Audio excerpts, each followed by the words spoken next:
Asante sana. Thank you very much, CS Macharia, for that info. I now want to turn to what some people have called that boring report. I want to assure whoever suggests that it is boring, that it is nowhere near boring. This is extremely important information for Kenyans, and you are supposed to be listening very keenly so that you can take action depending on where you are.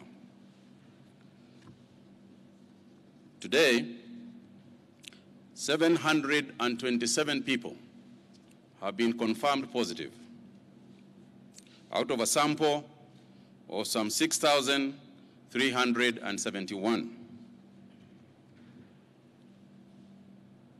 696 of those are Kenyans, while 31 are foreigners. 465 are male, while 262 are female. We have got an infant who is only 1 year old who is positive, and a 92-year-old man as well.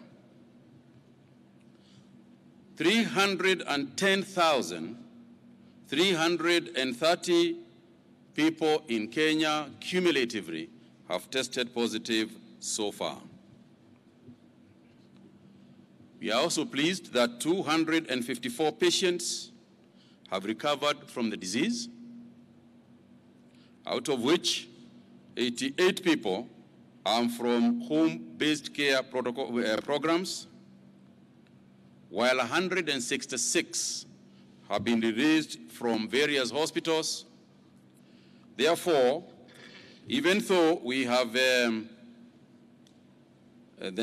cumulative numbers that we now have of COVID-19, we also are happy because some 8,419 have recovered. But just to establish that the fact that we are opening up does not mean that we are safe now, is that today we also report the highest number of fatalities.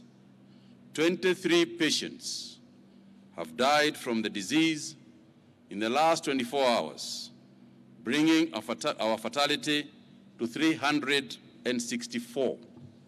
These are 364 families that have been affected, 364 Kenyans who have succumbed to this disease.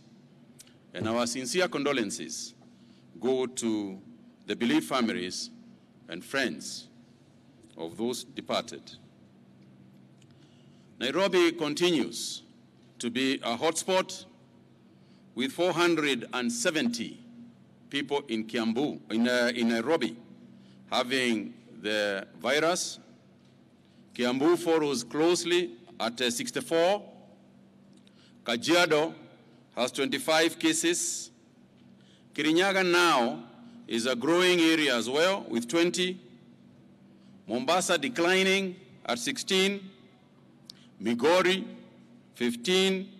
Busia, 13. Machakos, 12. Laikipia, 11, and so on and so forth. The list is with you. But the important thing to note here is that there is, except for the coast area, most of the other places are areas where the disease is actually growing. The virus is growing. So even as we go out on our normal business, it is good that we are doing so, having appreciated that there is a new normal. And that is the only reason why today we are where we are. It is not that the virus has evened out or that there is no concern. We have more concern now than ever before. But we also know that life must continue, and we are also now a lot more prepared than we ever were at the time that we started closure of everything. Of importance also is that when we look at the list of those who have died today, One of them is a 16-year-old, a young person who is 16 years old. And it's sad when that happens, and we know that there has been this myth, and I repeated that yesterday, that we are increasingly seeing younger and younger people passing away, and therefore we want to urge the young people to desist from as much socializing as they are. They have continued to do so, even in homes and so on. We want to ask to desist. We want to urge that people stop socializing and stop going to gatherings, because this is where this disease is spreading.